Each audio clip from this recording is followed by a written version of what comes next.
ఆదోనిలో గౌరవ party incharge Mallapanna గారి ఆధ్వర్యంలో చీరల పంపిణీ చేయడం జరిగింది.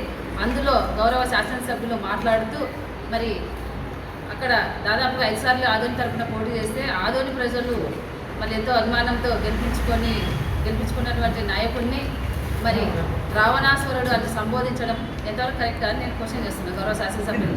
అంటే దాదాపు మనం గమనించినట్టయితే 15 నెలలు అయింది గౌరవ శాసనసభ్యులు ఆదోని ప్రజలు నమ్మి గెలిపించి ఇంతవరకు అభివృద్ధి శూన్యం, ఇక్కడ కూడా కనపడడం లేదు. అదేవిధంగా మరి అన్నగారు మాట్లాడతారు, ఓట్లేసిన ప్రజలను గౌరవించాలా, మళ్ళీ కృతజ్ఞత ఉండాలా, వాళ్ళ పట్ల బాధ్యత ఉండాలా అని అన్నగారు చెప్తున్నారు. మరి దాదాపుగా 11 రోజులుగా రైతులు అహర్నిశలు కష్టపడి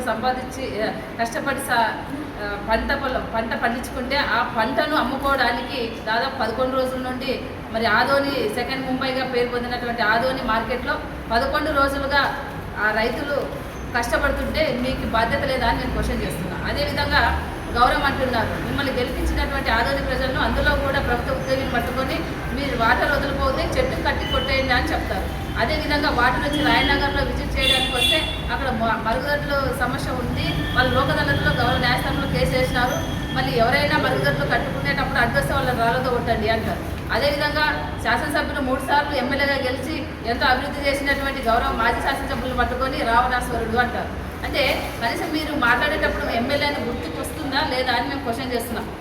ఇదే విధంగా మాట్లాడితే అదేవిధంగా వైసీపీ నాయకుడు మాజీ ఎమ్మెల్యే రావణాశ్వరుడు వాడు వీడు అంటున్నారు. మేము మాట్లాడలేమన్నా, మీరు మాట్లాడే మాటలు మేము మాట్లాడలేమా అని క్వశ్చన్ చేస్తున్నాం. ఎందుకంటే ఒకవేళ మా అన్నగారు గమని ఉండొచ్చేమో, పోనీలే ఎవరు పాపన వాళ్ళు పోతారని, కానీ మేము ఆయన్ని అభిమానించే వ్యక్తులుగా ఉండే క్వశ్చన్ లేదు. నెక్స్ట్ ఇదే విధంగా మాట్లాడితే మేము కూడా మాట్లాడే స్టేజ్కి మీరు తెచ్చిపోద్దని కూడా నేను తెలియజేస్తున్నా. అదేవిధంగా మరి ఎన్నికల కన్నా ముందు మరి అన్నగారు ప్రగల్భాలు చాలా పలికినారు. అంటే మా ఇంటికి ఎవరైనా వస్తే పని పైన మా ఇంటికి వస్తే నేను సోఫాలో కూర్చోబెట్టి నేను వాళ్ళందరూ కష్టాలు వింటాను అని చెప్పినారు. మరి నిన్నటి దినమున గౌరవ రైతులంతా వెళ్ళి అయ్యా మండగిరి పంచాయతీలో మా పొలాల్లో ఈ సమస్య ఉంది అని చెప్పేటప్పుడు మీకు ఆ మాట గుర్తు రాలేదన్నా అని అడుగుతున్నా. మీరు గౌరవం గురించి మాట్లాడుతున్నారు. మరి దాదాపుగా మీరు మాట్లాడే అంతవరకు మీరు సోఫాలోనే ఉన్నారు, వాళ్ళు నిల్చొనే కాళ్ళు మోకాలు నచ్చేటట్టు నిల్చొనే ఉన్నారు. మీరు ఎందుకన్నా మీ మాటలు కట్టిపెట్టి అభివృద్ధి ఏదైనా మీరు అభివృద్ధి అని ఎక్కడో కేంద్రం నుండి నిధులు తెస్తామన్నారు, ఆ నిధులు తెచ్చి ఆదోనిని అభివృద్ధి చేయాలని కూడా నేను తెలియజేస్తున్నాను. పదే ఈ విధంగా మాట్లాడితే దాదాపుగా గౌరవ శాసనసభ్యులు భీమిరెడ్డి ఫ్యామిలీ అంటేనే ప్రజాసేవకులు. మరి ఈరోజు మానవత్వంతో వాళ్ళు ఎవరైనా మరణించినా పెళ్ళి ఏదైనా పేద ఇంట్లో పెళ్ళి అయినా కూడా వాళ్ళు ధర్మం చేస్తున్నారు. మీరు ఏ రోజైనా 15 నెలలు అయితే ఒకటి చేస్తారా అని నేను క్వశ్చన్ చేస్తున్నాను. అంటే ఎప్పుడు కూడా గౌరవం అనేది ఇచ్చిపుచ్చుకోవాలా.